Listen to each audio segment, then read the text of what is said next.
I'm going to give you a little bit of a taste of what we're going to do this afternoon, which is something called toning. We are going to tone a word, and that word is an Aramaic word that sounds like this. If I speak it, it sounds like nuhra. Nuhra. The way we're going to tone it is simply nura, and let me explain what toning is, okay? First of all, it's a bit like singing. It's not quite chanting. What's most important is not the sound that you're making. What's most important is where you're bringing it from. And here's the key to that. If you pay attention to the note, the sound, and you're trying to focus on the physicality, and I'll talk about that physicality today, you'll notice that you start judging it, and it starts wobbling, and it starts wavering. It gets a little bit kind of loosey-goosey there. Maybe that's not the technical term, loosey-goosey, but I do have a little girl, so. I didn't say Piggly Wiggly, at least. I don't know how I could fit that one in. That's more of an Alabama thing. But what happens is if you're just conscious of where you're bringing it from, the note takes care of itself. It's exactly like life. If you just are conscious and open and let that spirit, let that essence, that presence come through you, then everything that does come through you is infused with that beautiful essence light vibration. It says in the Gospel of Thomas in Coptic, Yeshua said, the heavens and the earth will be rolled up in your presence. That word rolled up in Coptic means like threads of a blanket threaded together. You see that? So the sound that we're going to make, though, is not nuhra with the H sound in the end. I'll tell you what it means after. The sound that we're going to make is simply nura. And I'm going to give you a little bit of an example of what toning is, okay? It doesn't have to be in perfect pitch. It doesn't have to sound like the Andrews Sisters or Manhattan Transfer or Crosby, Stills, and Nash or any of those. All that matters is that you're open, okay?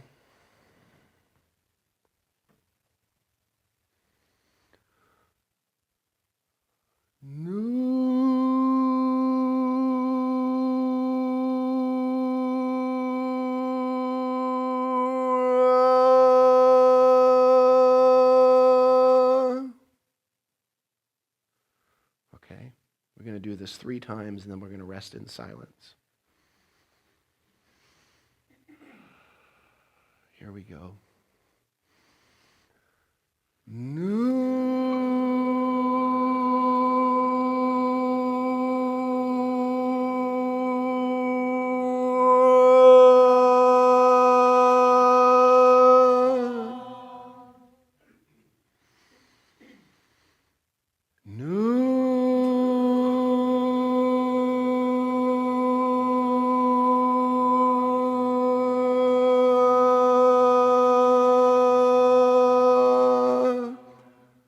Let's let this last one ring out with everything you have, okay? Wide open.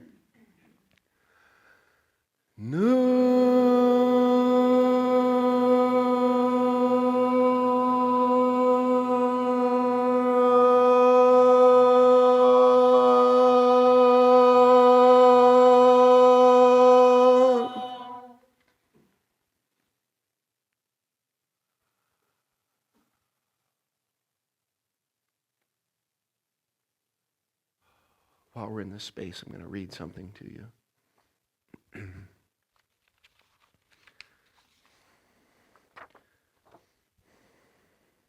This is from Arthur Young. The book is The Reflexive Universe.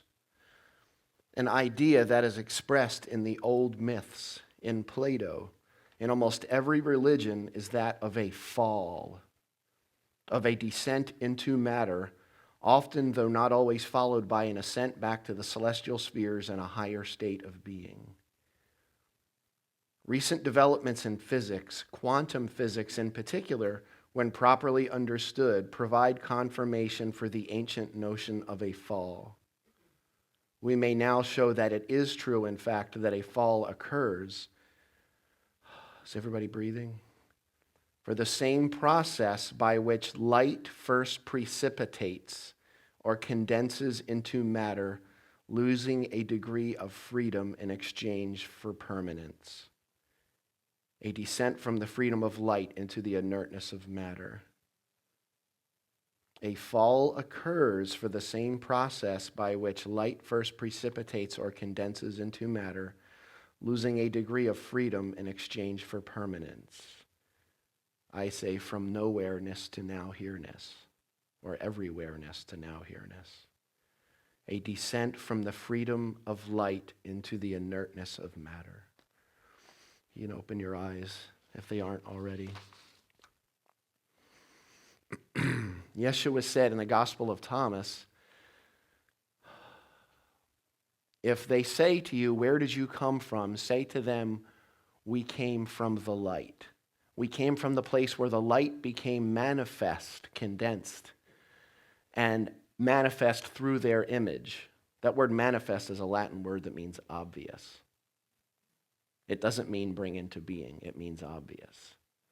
Mana, which is the hand, which means it's the thing that's right here in front of you, and festos, manifestos. If they ask you, what is the sign of the living Father within you? Say to them, it is movement and rest.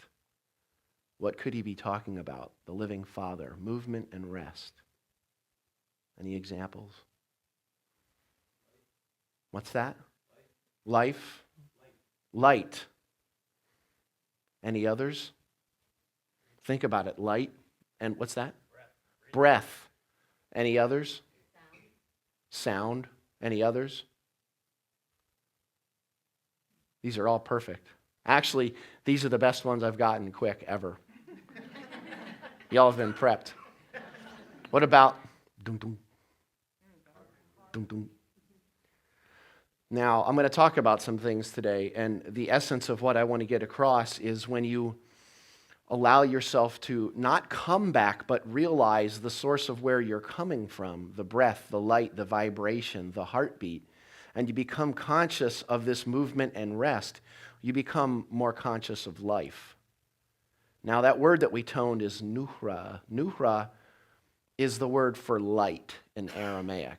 Feminine light, lunar light.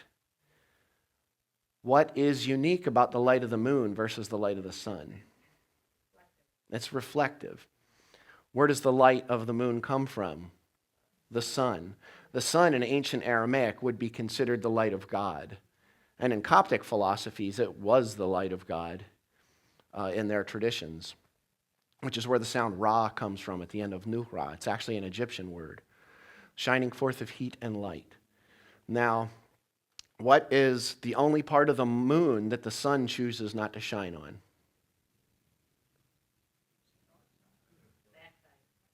It was a trick question. Chooses. What's the only part it can't shine on? The part that's turned away. Okay? I want you to be conscious of that over the next hour or so. Think of how you're feeling right now. And in the words of St. Francis of Assisi, what you are looking for is what is looking. What you are looking for is what is looking. What you're seeking, love, presence, peace, light, vibration, essence, etc., etc., etc., is actually the presence that is seeking that through you. It's something that only knows itself. An energy that only knows itself. Now, what happens when you move closer to the light of the sun? The closer you get, you what? Burn. Now I'm going to ask you a question that might push your buttons. What happens when you get closer to the light of God? You burn. Why?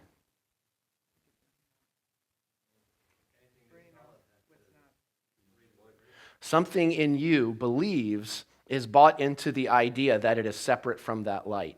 Nothing can come into the presence of that light but that light. There's a little story in the Hebrew Torah in Genesis, in Bereshit. And a story about a guy and a girl, Adam and Eve. You might have heard of them. The first line, in the beginning, God created the heavens and the earth, can be translated over 350 plus ways from Hebrew into Greek or English. In the beginning, God created the heavens and the earth as one way. The original Torah was not words, it was not verses, it was not chapters. It was actually a string of letters like a math computation. And it was not read word for word because they didn't have words in it. It was actually read letter by letter. Interesting. Now, the first letter of the Hebrew Torah is bet or bait. I'll talk more about this in the toning circle, in the beginning of the toning circle. But bait or bet means house, but it doesn't mean house like the frame of a house. What it actually means is something has an appearance of an inside and an outside. Okay? Like a positive and a negative, a light and a dark, a masculine and a feminine, an awake and asleep. You getting what I'm saying? It's where in the comes from. In the beginning, and the second half of that word is reshit. Reshit is like if I took a net, like I'm a fisherman, and I throw the net out, and it goes whoosh, like a fractal. And I throw that net out, that would be the word reshit. Kind of like that. You see that? How many lights do I have? There's one laser here, but there's a refraction through a prism that puts it in all different directions. And this looks almost like chaos, if you can see that. It's almost chaotic. Oh no, life is so chaotic. But oh, look, if you can just be conscious long enough. This is actually something used for ghost hunting. I got a friend that's a ghost hunter, Joshua P. Warren. What they do is they put a clip on it and they put it on a space, usually in the dark, and then they'll put a video camera on that space and then they'll just leave it alone. And if some sort of manifestation, presence, essence comes, they'll actually see two layers, like a second layer of a reflection. Sometimes they'll see blankness behind. Sometimes they'll see the second layer, but the light is still back there. That's pretty intriguing, as if it's shining through, even though it has a reflection. Interesting. Now, we're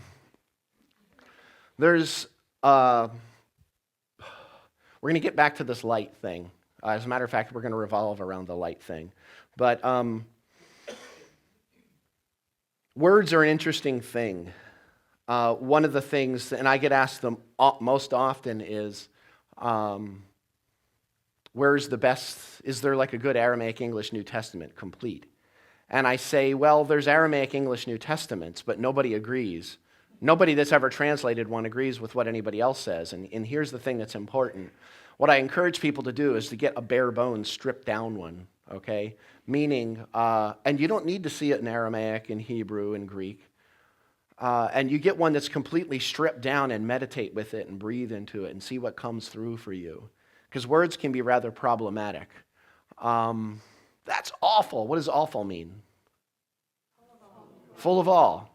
That's what it meant in the turn of the 20th century. And you can find spiritual literature of that time where they talked about awful as a positive thing. And if you're thinking of it as bad, you're reading it going, all right, this doesn't make sense. But how about terrific? That's terrific.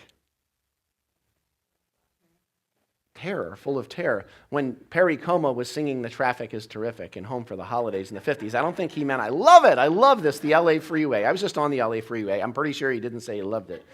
But, well, you find your ways. But it's amazing because all these different words that we don't know what they mean anymore. And it's funny when you translate something from one language to another because in a lot of cases there's no words. Case in point, my cousin Deborah lives in the south of France, and she lives about halfway between Spain and Italy. And she's a potter, and she's an artist, and all that idyllic stuff, you know. Really beautiful. And let's say that I go to France, and I don't speak any French, okay? I think I know a couple words. Soufflé. Put it into the little dictionary. Oh, wait, okay. Translates as soufflé. Never mind, that doesn't work. But let's say I spend a week there and I become friends with a guy that she knows and we become really close and we have this really great relationship going. And after a week I turn to her because everything I say has to go through her interpretation into French and everything he says has to go through her interpretation back into English for me. And I say, tell him I said he's bad. So she's like, Dale says you are no good. He says you are bad. Ooh. Not what I meant, not what I meant. Hold on. All right. Is that a good translation? In the scholarly realm, it's perfect. and they won't argue it past that point in most cases. They'll rest it, and that's the end of it. Whoever argues the loudest wins. And that sounds ridiculous, but it's actually the truth, especially in Semitic studies. No. What I actually meant, I didn't mean he was no good. What I said, I meant he was cool. Okay. Dale says that you have a low body temperature and that you are cold. It's like, cold? Oh, no, that's not what I meant either. When I said bad, I meant good. When I said, cool, I meant hot. Tell him wait, don't tell him I said he's hot. No. All right, but so you can see how you get sort of these problematic things happening here. Now, one of the things that you'll see a lot within all of this is what was it originally written in? We know it was spoken in Aramaic, although people still argue that, which is funny. There's people who have based an entire career on saying that he only spoke Hebrew because they can show you some places in the New Testament where he spoke Hebrew. And it's like you start thinking about that, and all right, he's Jewish. He's a Torah-abiding Jew. Of course he speaks Hebrew.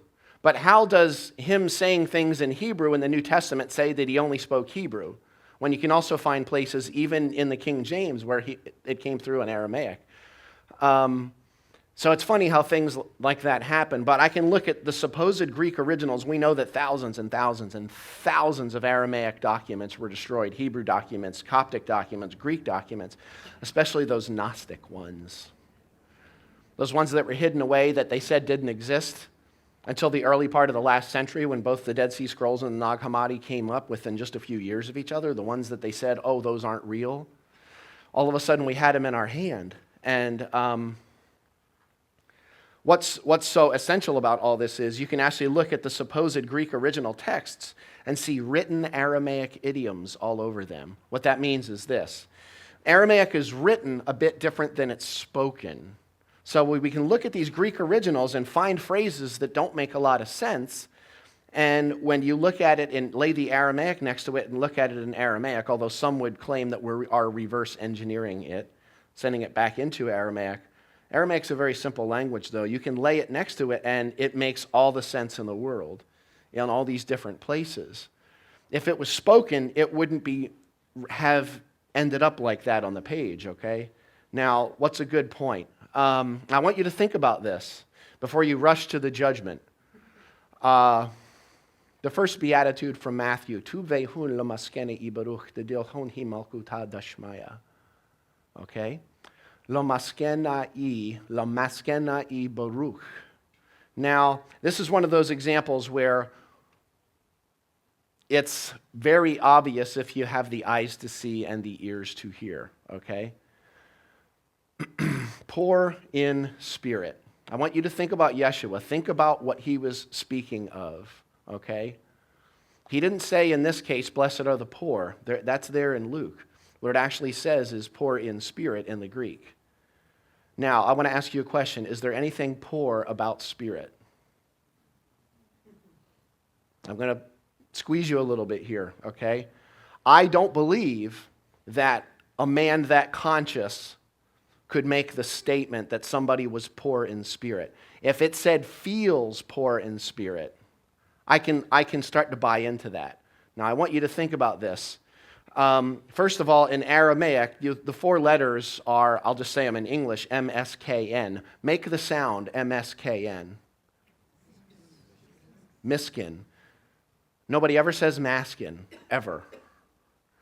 Now, here's the thing. We know that it went into Greek prior to 100 AD, okay? Because we have Greek originals that go to the second half of the first century, including Mark. Something happened in 100 AD. You know how I was talking about the Torah? It was just strings of letters. In Aramaic, it was similar in that it was just consonants and there was no vowel sounds, no phonetic markings, little jots and tittles and all these things above and below the letters that connotate vowel sounds. If you have an M and an S together, you just naturally say miskin. Guess what miskin means? It means poor. Blessed are the miskin, poor. Okay? When the phonetic markings came in 100 AD in Edessa, Turkey, which Turkey today, two little dots came between the second and the third letters, which changed the sound from miskin to maskin. Now, we were told that They started putting the phonetic markings in because they were so frustrated with this Greek thing that was happening that was mistranslating, and in some cases giving the exact opposite meaning. Like, tell him I said he's bad, he says you're no good. And you see a lot of those phrases from him where you're like, all right, that's not quite right. Now, I want to get you thinking about this in a different way. Maskin as opposed to miskin. Let's say that I've got $6,000 in a wallet, and I'm in New York City, and it's 2 a.m., and I just got off the boat, that phrase, and I have no family back in wherever that I just came in, like, Russia or something like that. I don't have any friends here. I don't have any family. I have no family back there, and I'm here. I have no job, no place to live. I've got my 6,000 American dollars that I just got converted, and I'm looking at it, and I feel so rich, and I feel so blessed, and then someone comes and grabs that out of my wallet, and I turn, and he's already gone. What could you call me? Besides a blithering idiot for holding my wallet open in New York City at 2 a.m. in the morning. What could you call me? You could say I'm what? Poor. Now, I want you to look at it from the Aramaic understanding. I've got $6,000 in the wallet. Everything else is exactly the same. I take the $6,000 out and I put it in a pocket right here next to my heart. What could you say about the wallet? It is empty. Is everybody breathing? Empty in spirit. Not poor as in lacking, but empty as in open. Okay? Now, there's a little bit more nuance to this. Actually, there's a few more layers. That word empty, maskin, also means home or sanctuary. What it means is that you're not seeking for anything. You're seeking nothing. You're just open. The salt idea. It's one of those idioms that people have problems with in the New Testament because they're like salt. It's my favorite phrase in the entire King James, the 1611 King James. It's in Mark 9. It's like maybe 49, and I think it's either 49 or 50 in Mark 9. And it's, okay, what is it? If salt have lost his saltness, wherewith will you season it? What? Have salt in yourselves and have peace with one another. And that's exact. If salt have lost his saltness, wherewith will you season it? Salt is the idea that with that salt, the thirst is there. Okay? It's the openness. It's the yearning. Now, there's another bit of insight I want to give you from that phrase. This is just poor in spirit. It's the first beatitude. So empty in spirit's a little closer, but here's another thing. The chances that he actually said the word spiritus, Latin, spirit, is virtually a goose egg. There's a very, very slight chance because it was just starting to make his way into his region. Pneuma, good possibility, Greek. Pneuma means underlying substance, okay? Why is it important that he probably never heard the word spirit, and the chances of him saying it is almost zero? It's important because of this. When you look around and you see this room, you see spirits, okay? You see people as spirit. In Aramaic, that word is ruha. In Hebrew, it's ruach. In Arabic, it's ruh. Now, what that means is any elemental force that they call them the eternal forces from Allah, which is God, an eternal force that expands and contracts. And I don't know what's causing it to expand and contract. I don't know exactly what it is, but I can perceive it with my senses. Now, let me give you an example of that. In John 3, Yeshua is talking to Nicodemus, okay? And he says to him, Rucha comes, and you don't know where it's coming from or where it's going to, but you hear its voice. You can hear its voice. What was he talking about? Wind. Do you understand what I'm saying? He was talking about wind. And then he used the same word again. He said, as it is with Rucha, translated as spirit. You don't know where it's coming from or where it's going to. This is a really important thing for you to understand. If I say spirit to you, be honest, what happens to your attention? If you're truly, truly honest, what happens? It just kind of goes willy-nilly, doesn't it?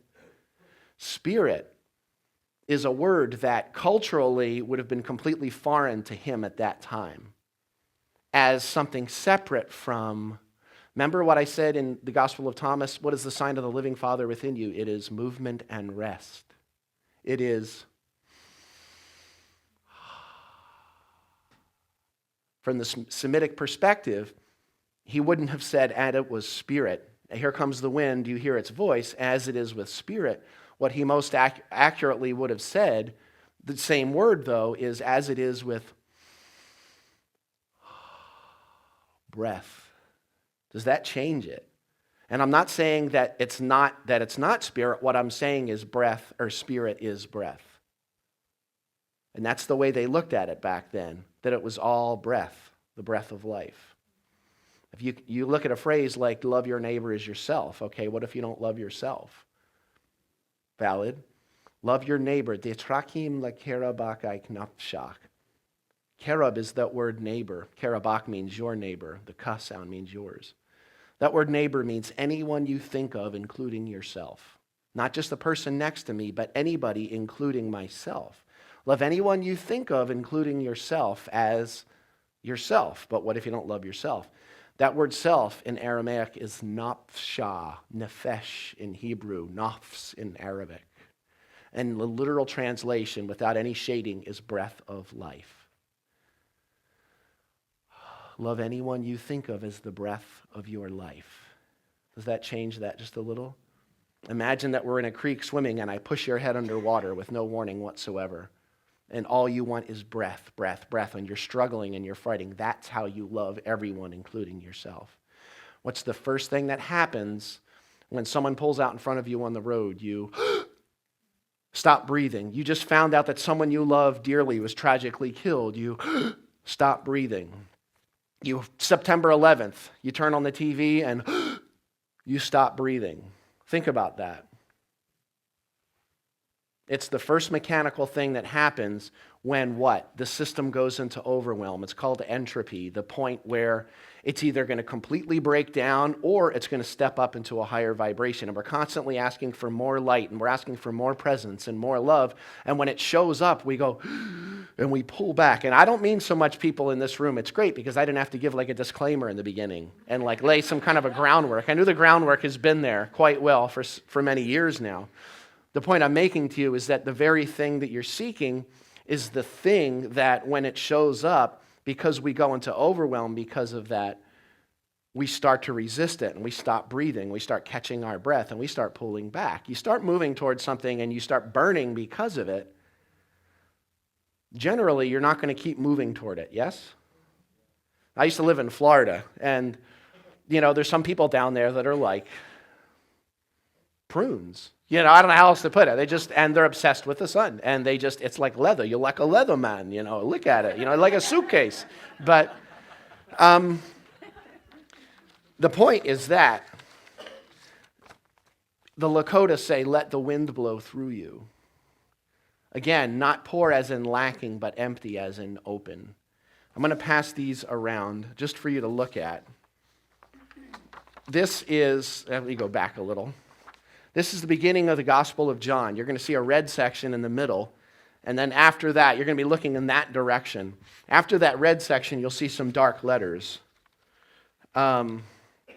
Interesting, too, because if you look real close, you'll see all these little dots and splotches everywhere. I've got this here is from the Caboris manuscript. I've got files that are so large that they would open up to the size of this, so that each word was like that. That's how much detail I have in the electronic copies. And I have some X-ray copies that show you if a dot soaked through from the other side, which changes the meaning of the word or the letter. Whoa, interesting. And that happens. Yes, it does. But in the beginning of John, it says what? It says, Berashit etowi hua milta, which is Berashit. In the beginning of John says, come on, you all know your Bible. Yes, in the beginning was the Word. In the beginning was the Word. In Aramaic, Berashit etowi hua milta, wahal milta etowi hua loet alaha. Now, in the beginning was the Word. If I'm looking at anybody have a Bible? I don't have my Aramaic Bible with me right now. Any Bible. Oh, come on, there's got to be a Bible in the room. That's really weird. Go get one from the bookstore. No, I'm just kidding. I looked in the drawer before I came over here. There was none there, the little green Gideon Bible. If I'm looking at words on the page, okay? Well, here we go. Here's some Aramaic words. I'm looking at these Aramaic. No, I don't. That's okay. Thank you. Looking at these words, I want to explain something to you. It says, Berashit etowi hua milta, okay? Now, the ta sound at the end of that word genders it feminine. Feminine. I want to explain feminine to you. My perception of this podium is feminine in terms of language, okay? It's non-local. You could say I'm having a perception of it, an experience, spiritual, but I can't show you my feminine, okay? The podium itself is masculine. It's manifest. It's obvious in front of me. My perception of you, all of you, is feminine. Your bodies are masculine. My perception of these words on the page is what? Feminine.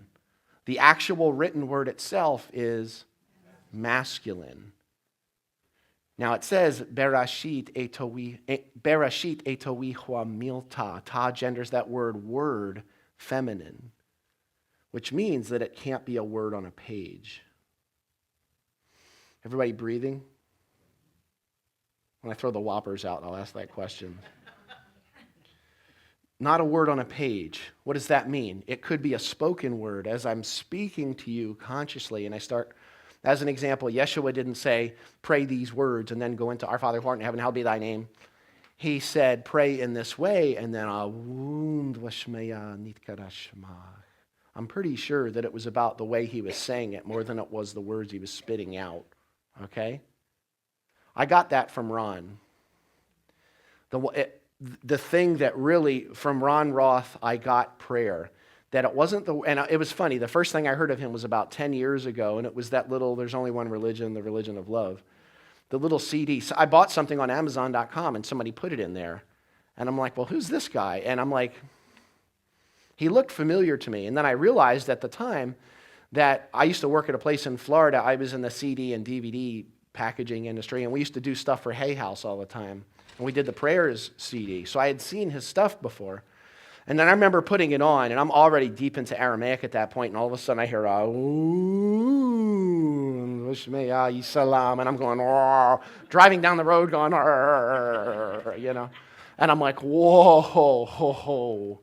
It completely changed everything. Not even the words he was saying, even though he was saying in Aramaic and Hebrew, but it was the energy, the essence, the vibration. And I got that. I really got that. So when I'm speaking words consciously, it's very feminine. The act of speaking is feminine. The actual sound that you're hearing is what? Masculine. Your perception is feminine. Now look, I'm not talking about two different energies. I'm talking about two qualities of one singular process, okay? The yin and the yang. The supreme ultimate of the I Ching. It's not two different energies. They're actually interspersed and entwined within each other. And if you take one away, the other actually doesn't exist. Kind of like if you have a battery and you got positive and negative, and you're trying to break the positive or the negative off and get rid of all the negative in your life, what happens to your power? It's gone. Think about the moon. One of those things that we've been programmed in this sort of new agey thing over the last 20 years has been, say I am light, light, light, light, light, turn away from the dark. I know it sells a lot of books. But let's see if it works. Don't think about Barack Obama. No Barack Obama. Anybody but Barack Obama. No Barack, no Barack, no Barack. No Barack Obama, no Barack Obama. Who is it you're not thinking about? In order not to think about him, you have to think about him. And it's funny because a couple years ago, a friend of mine put his hand up and he's like, Dale, I wanted to let you know, when you say don't think about Michael Jackson, I'm not thinking about Michael Jackson. I said, oh, really? Who is it you're not thinking about? Step one is the honesty, the raw honesty and the openness, okay? Now, there's another interesting word that a lot of you know this from Ron's work. Milta, feminine. Mulkuta, the word kingdom. Ta genders it feminine in Aramaic. What that means is it's not a physical location or a place. It's actually a perception or an essence or an experience. Do you understand what I'm saying? Which is why he constantly said, though he was completely ignored, that you can't find it. You can't find it from scrutiny and observation. You're not going to find it by looking here or there or anywhere. And even when he was with Pilatos, he actually said, where's the supposed kingdom that you're the big dog of? Well, I'm paraphrasing. And that's the new modern translation of that phrase. And he said, in Aramaic, my kingdom, my malku, is of no location within time or space. Otherwise, my handlers would have whisked me away so that you could do me no harm. Wow. Mulkuta dashmaya. Balkuta dabashmaya. Shemaiah is the word for heaven. It's also my little girl's name. She's going to be 2 next month. Shemaiah. The ayah sound at the end of Shemaiah, heaven, means something that has no beginning and no ending, no boundary, which means that either heaven is everywhere or it's nowhere. But it's also the word for, guess what? Sky, which is how heaven became located in the sky. It's actually that simple. Even when I say heaven, we still think that. Up. And of course, when you hear up in the teachings, he didn't necessarily mean out into space. He was saying higher realms of awareness. And you know that. And that brings me to another piece here. One of the things I get asked a lot is this, the I am phrases. And it's great to not have to go laying all these bases down, because I know y'all are open and ready to this already. I get a lot of those people that will, they'll hook on certain things. This is one of the things people hook on, and it hooked me for several years. Not like it was a big, huge thing that my life fell apart because I couldn't understand it, so much as it was almost like the light kind of dimmed. Not in me, but I just didn't necessarily know exactly what was going on. Kind of like when I heard a book, The Jesus Mysteries. I'm going to use this as a side note to give you an example. The Jesus Mysteries from Timothy Freak and Peter Gandy about 12 years ago. And that book came out and it completely threw me into a tailspin for months. Ultimately, it was covered in other venues. I'm actually putting together a new DVD program right now that's going to cover this. But I started looking at things like other things, like the work of Bart Ehrman. And Bart's down in North Carolina. He's incredible, and he is the ultimate button pusher in the sort of Christian realm right now, because he doesn't mince his words, and he doesn't hold back. I'm kind of like that. And through Bart's work, I found this interesting little thing. Well, I started looking at Bart's like, look, you got to start with the base. What's the base, okay? So who is it we're talking about? Now, we're talking about someone who lived in the 1st century of the Common Era. We call it AD. His birth was foretold by an angel, said to be that it was going to be miraculous. He was teaching in the temple at a very young age. He had disciples, healed the sick, raised the dead, walked on water, all these different things going on. And of course, he was brought up by charges with the Romans and was crucified and was resurrected afterward. Who are we talking about? Apollonius of Tyana. All right, let's look at another one. Horus, sun god of Egypt, about somewhere between 1,500 and 1,700 years prior to Yeshua's birth, okay? Born of the Virgin Isis Mary. Miraculous birth, accompanied by miracles and wonders. Teaching in the temple at the age of 12. Had how many disciples? 12. Began his public ministry at the age of 30 when he was baptized by Anup. This one threw me. Keep going forward. Said that he healed the sick, walked on water, raised the dead, was known as the light of the world, the only begotten Son. The truth, the way, the truth, and the life, etc. Horus. And then you look at Mithra, it's almost the same. A lot of Krishna, Dionysus, Attis, there's different figures. And then I started looking into the astrology of it, which was amazing because the astrology was an interesting thing. Does anybody know anything about winter solstice? December 21st, winter solstice. What happens is the sun, S-U-N, comes down and it lands, or what it does is it rests in the region of what's called the southern crux or cross. It sits there on December 21st, and it perceivably dies for 3 days. On December 25th, it begins to move 1 degree north. Now, something else happens on December 25th. The 3 kings, the 3 stars, still today known as the 3 kings of Orion's belt, line up, point directly at Sirius, the star in the east, to locate the newborn sun on December 25th. Now, this really threw me when I started seeing, and there's so much more to it than this, but it threw me at first, and I was like, what about the story? What about the story? What about the story? And I realized I was obsessing about masculine story and missing essence. And then it all sort of started converging. It took a couple of years, and Niels Bohr and David Bohm and these great quantum physicians, how the implicate is the explicate. And I started realizing it's not a conspiracy theory. It's not something that was, put there to dupe you.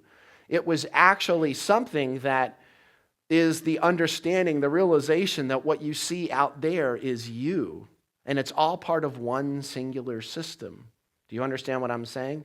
Now, I'm going to go a little bit further with that, with these phrases. One of the things people ask me is, what about the I am phrases? This is what I was saying, where people hook up. They hook on these, and they're like, what about I am? He says, I am the way and the truth and the life, and I am the light of the world, and I am the gate. Interesting, that word gate in Aramaic is tareya, which also means portal or entry point. It's the same thing when in Aramaic in Matthew 27:51, it doesn't say the veil of the temple was rent in twain.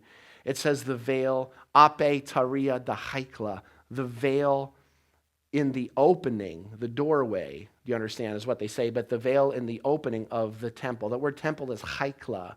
The root is chaya. He said, I come to give you chaya and give it abundantly. Chaya means what? Life. But he didn't mean parentheses in eternity to make you live longer. He's saying higher consciousness, higher awareness. Can somebody open the door maybe? I'm like completely on fire right now. I don't know if anybody else is, but we'll deal with the sounds. That higher awareness. Now, when he said these phrases, if he was talking about himself, an easy one is enana nuhra de alma. I am the light of the world. If he was talking about himself, he would say ina. Technically in Aramaic, it looks like ana, but we say ina or ena, okay? He would say ena nuhra de alma. But he didn't say, I, Jesus, am the light of the world in Aramaic. What he actually said was, ina is the light of the world. Now, if one ina means I, what would 2 of them mean? Literally. Not we. We would be shading it. The royal we from The Big Lebowski. Great movie. Side note. Literally, what would it be? I. The I is the light of the world. Now, do you remember what I said in the beginning from St. Francis? What you are looking for is what is looking. In Aramaic, it would look like this. It looks on the page like ana or ena, but we pronounce it as one word, enana. So what's interesting about that is I'm looking in the text and I see 2 words, but I pronounce it as a singular word. That's pretty profound in its own right. Literally, the literal translation is I, or I am I, or I am that I am, you could say. In other words, not I, Jesus, but the I within the I that I am coming from. And guess what? His I is your I, because there's only one I. Rastafarianism that we have today came directly from Aramaic understanding, philosophy, and spirituality. And they still say I to this day. The two predominant languages in Ethiopia are Ge'ez and Amharic, which both came from Aramaic. Interesting. The I within the I is the light of the world. Enana nuhra de alma. We all have those moments when you're sort of firing on all cylinders and you're wide open. And you're here in this world but not of it. Remember what I said all the way in the beginning. It's not about the manifestation or what's happening out here per se. It's about where you're bringing it from. Great book, Eckhart Tolle, Who Read A New Earth from Eckhart. An amazing book a few years back. And he ruffled feathers because people were like, okay, if you know so much, tell me my purpose. Tell me what my purpose in life is. He's like, well, what are you doing right now? I'm reading this book. That's your purpose. People didn't like to hear that. All right, well, you're listening to it on CD? Okay, where are you? You're in your car? Driving your car is your purpose. Oh, I don't think this guy understands. Oh, I think he does understand. It's not about the act. It's not about the physicality, the masculine. It's about the feminine. Because trust me, there's no masculine without feminine. And there's no feminine without masculine. Think about the beauty of a system that has a masculinity jammed down its throat. And that's the thing about the beauty of the ritual in this room, is that it's not about the rite. It's about the love. It's about the presence. It's about the opening of the heart.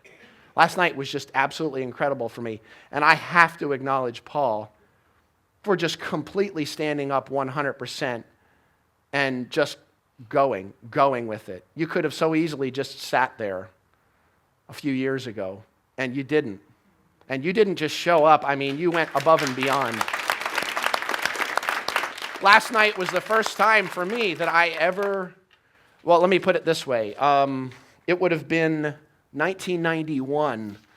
Billy Graham, who lives in my hometown, I live in Asheville, North Carolina. He lives in Montreat, just next to us. Actually, I wanted to go to George Beverly Shea's funeral last weekend, but I was out of town. I went to this Billy Graham revival in Philadelphia at Veterans Stadium, 65,000 people. I guess it was like 1990. And I went there with my friend Joey. We kind of just latched on with this Baptist church that was going down the road to our recording studio. And we had long hair, and they knew about the noise level there and the parties that went on and things. And not that I was ever involved in any of those, but anyway, we show up, and I just get this overwhelming feeling of, and they said, come down on the field. And I went down there, and I mean, I'd already gone through this, as a younger kid in the church, and I went down and gave my life to Christ. And then we went back the next day. And I went back down again because it didn't quite take the night before. So I did it again. But I had this experience where I end up in a fetal position on the floor surrounded by 10 men who have their hands clasped around me in a circle. And I hadn't experienced that in a long time from sort of being the recipient in like 2 decades until last night. And I was so open that I'm literally standing here and my heart was burning. And I just we have this amazing burning heart, the Sacred Heart, Yeshua, in our garden, where can't remember if his hands are open or like that, and it's just like bursting out of his chest. And people always come in our house and they're like, looking at it, because we got it from a friend of ours, and the people that, some people had gotten a hold of it and painted it all these wacky colors. So it's just you look at it and it's like so weird, and people are like, what exactly? That's like Jesus, right? But what's that like? Is this Alien? Like Alien Jesus, William Hurt? No! Or Spaceballs when it happened again, and then like that alien comes out of his chest. But anyway, I had that, and I feel it, and I kept having this vision of that burning heart, that sacred heart. And I get up there, and it's like, I don't even know what you said. You said something. And I went down. And then I'm down on the floor, right here. And I told Paul this morning, I said I didn't know if I was going to actually say this publicly or not, but all of a sudden I'm down there and something was happening with my eyes. And I opened my eyes, although I don't know that I actually opened them. And here's Ron going, I'm not going to pick you up. I'm not going to touch you. You're going to lay there. Just let it happen. And I'm like, okay. Which kind of ties in with when I got into Chicago a few nights ago. When I got here Friday, I said to Paul, I'm like, did you call Ron? He's like, no. And I'm like, somebody has been singing, "Da-do, run, run, run, da-do, run, run," in my ear for the last 24 hours. And it started as a whisper, and it got to the point where I'm actually walking down Michigan Avenue, what is that, the Magnificent Mile or whatever in Chicago, early in the morning to seek coffee. And it was like, I'm feeling like this dancing all around me, and it's like really loud. And I'm looking around going, does anybody else hear this? I was like, you said it was one of his favorite songs or something? That one was kind of freaky, but... So I'm going to start pulling this together. This is a phrase that came to me. A lot of things come to me in the middle of the night. Our little girl named herself in a dream. My wife and I both had the dream. Well, a similar dream. But I've learned over the years to be open when something wakes me up in the middle of the night. And I've learned to have a pad of paper there because never know what's going to come. And something came, and it's one of those things where it's like, oh, but I think of like the Scrooge thing, where it's like I can think of no greater mercy than a night of uninterrupted sleep. But I've learned to get over the uninterrupted sleep thing. The first night I was here, I was up half the night writing. Anyway, something came, and I scribbled it down, and normally it's like doctors writing. Sorry if there's any doctors in the room, but usually it looks like a prescription, and I have no clue what it says the next morning. This time it was different. It was real, and it was very readable, and it said this. It says, light is not the absence of darkness. Light is not the lack of darkness. It is the inclusion of darkness, which when fully known is light. Light is not the lack of darkness. It is the inclusion of darkness, which when fully known is light.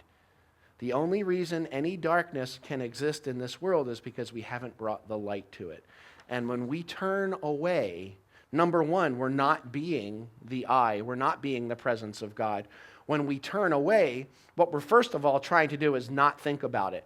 And in order not to think about something, you've got to put a lot of kinetic energy on not thinking about it. And I think of it like a spring, and there's this spring, and you keep, oh, don't talk, don't think about it, lock it down, don't think about it, lock it down, until eventually you're like, whoa, you lock that down, and then somebody comes in and says, just the right thing. Or they give you the look.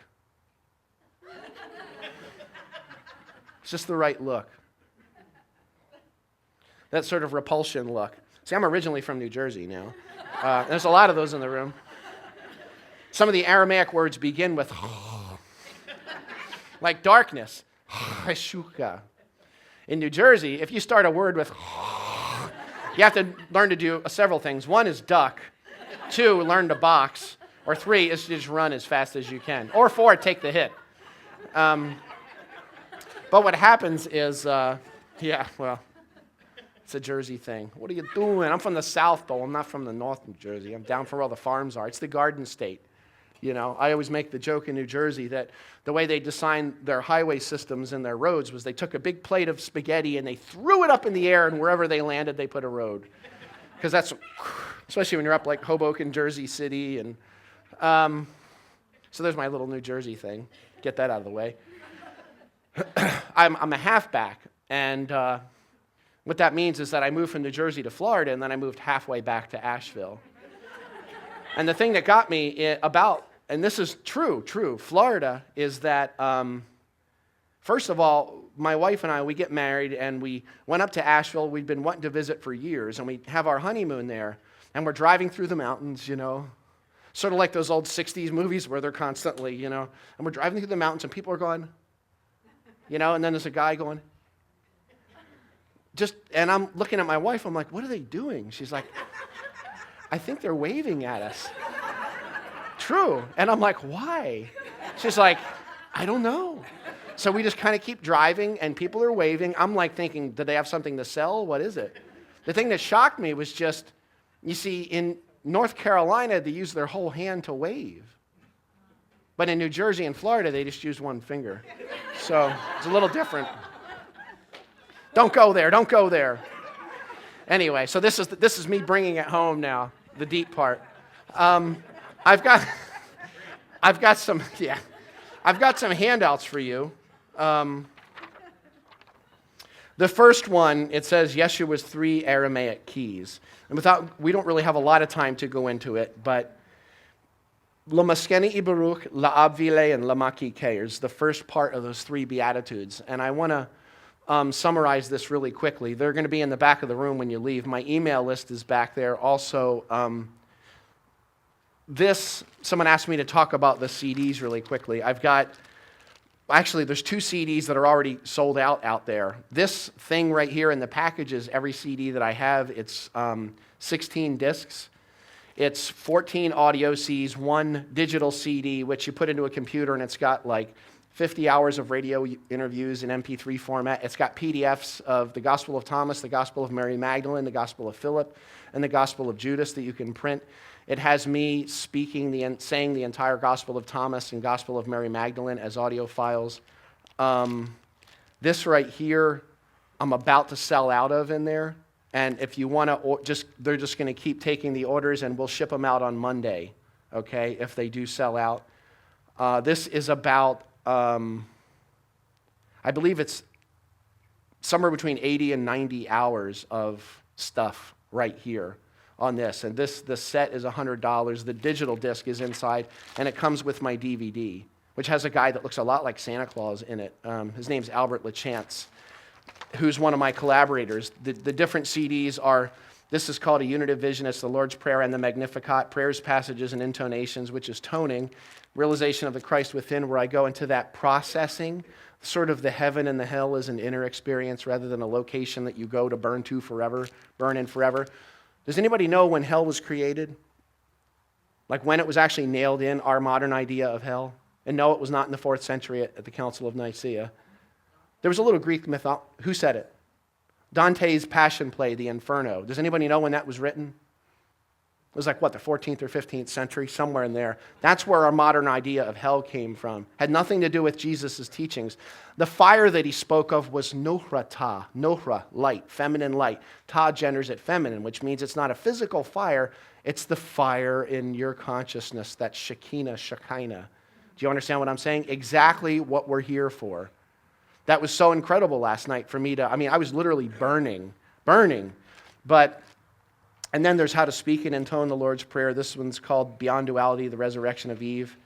The Beatitudes from Matthew and Luke, all 10 from Matthew, and I touch on them in Luke. 5 layers of conscious creation, a being divided against itself. Guess what word that is? What word would that be? It's the definition of a word that we're really used to. There's an idea in Aramaic that, there's also one more, the Agent Wu dialogue, but this is 16 discs. There's an idea in Aramaic that when you divide yourself, such as in Matthew 21, Yeshua says, anything you believe in your heart and do not what? Doubt. That word doubt in Aramaic is tetplug, which means divide. The good you, the bad you, what you have, what you don't have. He was saying to remain single, because when thine eye be single, your body will be full of light. Single. Everything I'm talking about to you is to bringing it all into the heart, stepping into everything. When you have the good you and the bad you, and you start to have this duality, and you start fighting against something, because you just want to be the light and I don't want to be the darkness, you fight against that. You become a being divided against yourself.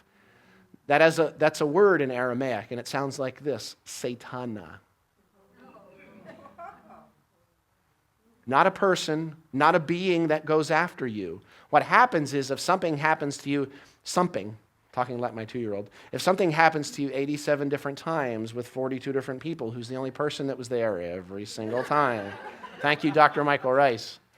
You're the only one. And what happens is Satan will show up as this changing cast of characters, but what's actually happening is you are creating that experience from your own heart, from denying what is in you. And that the face will change constantly until you remove the root of your own suffering, which is what forgiveness means in Aramaic. It doesn't mean that I pardon you because I'm spiritual and you did that horrible thing to me. But I'm conscious and I'm spiritual. And I'm better than you, so I can forgive you. I pardon you. I let you off the hook. So then the next person comes and they show up and it's like, hey, your face looks exactly like that last one I just saw and you're doing the same thing. You're broken too. Get out of here. Go.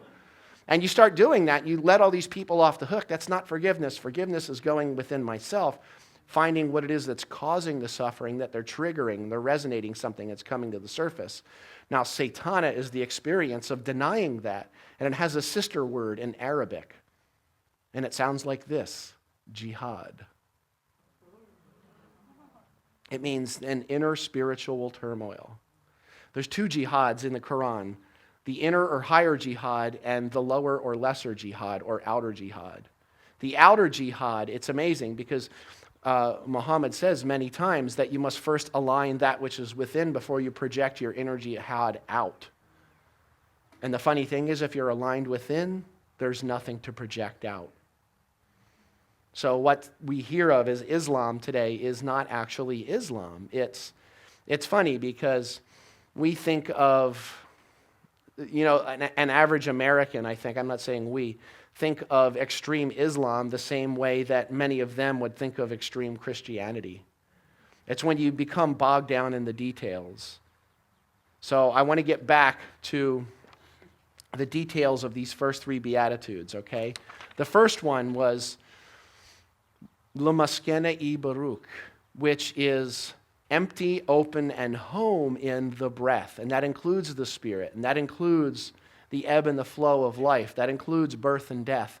That includes anything that, remember, what is the sign of the living Father within you? It is movement and rest. It is life and death. It is positive and negative. It is masculine and feminine. It's the beat of the heart. It's the breath in the lungs. Do you understand what I'm saying? It is action and pulling back, the Sabbath. Do you understand what I'm saying? So that first beatitude was about being open to that moving, living, breathing essence of the cosmos, of all that exists.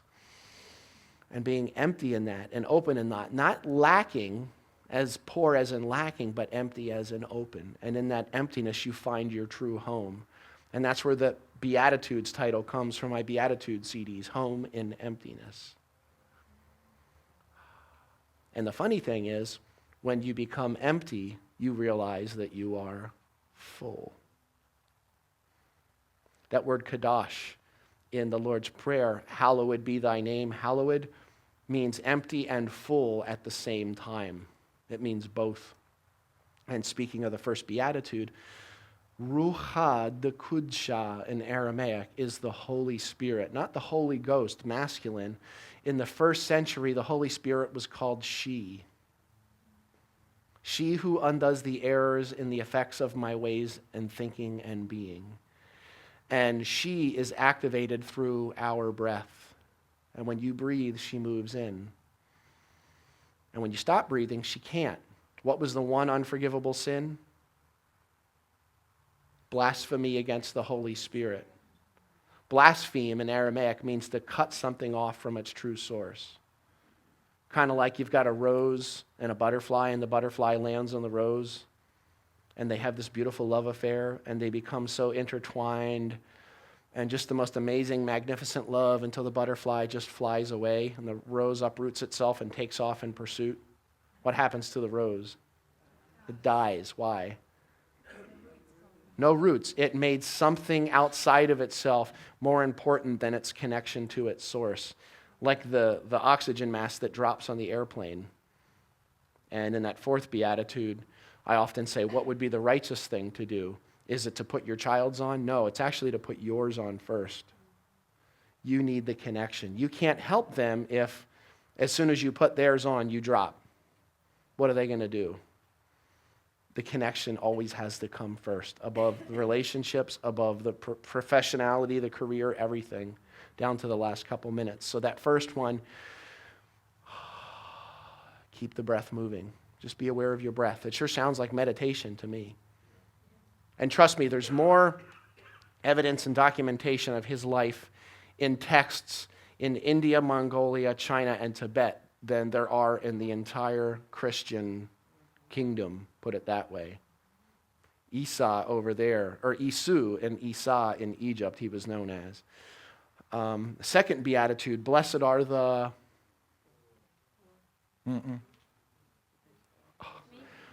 No. No. Man, this is funny because that's the first one. This is funny because most places, Paul's like, oh God. Most places I go to, it's funny because they're like really conscious and they keep a lot of eye contact until you ask the biblical questions and it's like, verse what? Oh, what do you say? Oh, I can't hear him. Blessed are the mourners, or those who are mourning. What does it mean to be in mourning? Honestly, what does it mean? What do we generally... Sad, loss, grief. Think of all that. There's this loss. Now, that word abvile, translated as mourn in Aramaic, what that means is to submit to the truth of what is. The root is the sound abid. Now, abid is an interesting word because in Aramaic it meant to be fully in this moment. In other words, to submit to what is here right now and to be conscious in that. But if I went to an Arabic country, like say Saudi Arabia, I went to someone with really dark skin and I looked at him in the face and I said, Abid, my teeth would probably get punched out of my mouth because it means kind of what the N-word means here in America. It's been twisted in that language to mean you are my slave and you submit to me. When what that term actually was a sacred term that meant that you submit to what is, the openness, that you're open to this moment. What that second beatitude, mourning, means is that you step into your emotions and feelings and you really allow yourself to feel them. That's what mourning is. It's a cleansing. It's an opening. What is it James Allen said in As a Man Thinketh? Essentially that there's no point in burning the gold once the dross has been removed, and an impure person cannot suffer, or a pure person cannot suffer. What then is the meaning of fighting against circumstances when one is continually revolting against an effect without, while all the while nourishing its cause in his heart? And this is about stepping in, understanding that everything you see in your life you brought into being. And I believe what Ron said. He said, I believe we were most like God when we are creating. And guess what? You're always creating all the time. And you only manifest what is obvious to you. Remember, manifest means obvious. You can pray for something, but if 97% of your being doesn't believe it's going to happen, you don't get every little thing you pray for. It says in Aramaic, wakul medum, which means the entire thing. It means all of it. Not every little teeny tiny thing you ask for, but the overall vibration. So this brings me to the last minute here, which is this. The third beatitude, blessed are the doormats, right? Blessed are the doormats. Lamakike is the word, makike.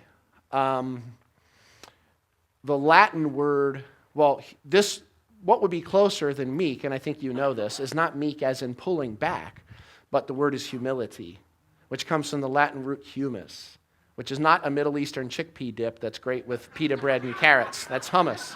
Different. Humus literally means from or into the fertile earth, to be in the open flow of the mother. And it doesn't say that you inherit the earth at the end of that one. The word is nehun, which means turn, be, was, is, already is, or realize.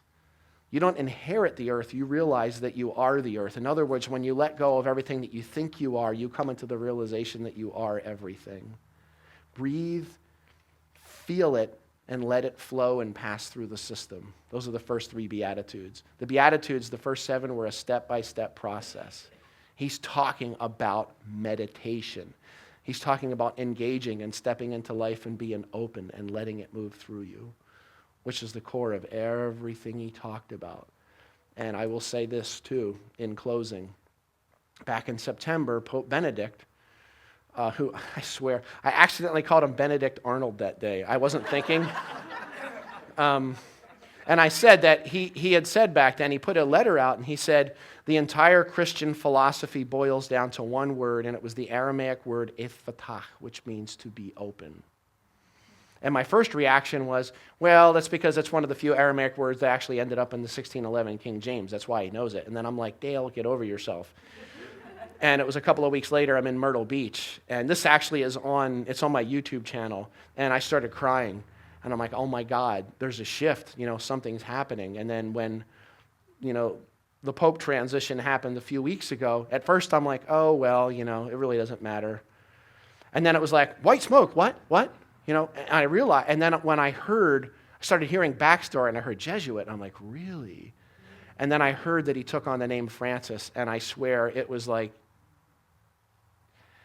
pretty incredible moment. So I just want to say thank you for being open. Let's send some energy to Pope Francis, and thank you, Paul, for having me here.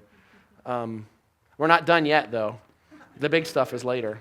Thank you.